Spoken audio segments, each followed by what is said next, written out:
ஆண்டவன் அறிய நெஞ்சில் ஒரு துளி வஞ்சம் இல்லை.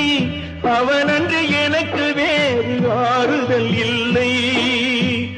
மனிதனம்மா மயங்குகிறேன், தவறுக்கு துணிந்த மனிதன் அழுவதில்லையே. தவறியும் வானம் மண்ணில் விழுவதில்லையே. நல்லவர்க்கெல்லாம் சாட்சிகள் ரெண்டு, ஒன்று மனசாட்சி, ஒன்று தெய்வத்தின் சாட்சியம்மா. நம்பிக்கை வைத்து கல்லையும் பார்த்தால் தெய்வத்தின் காட்சியம்மா. அதுதான் உள்ளத்தின் காட்சியம்மா, அதுதான் உண்மைக்கு சாட்சியம்மா.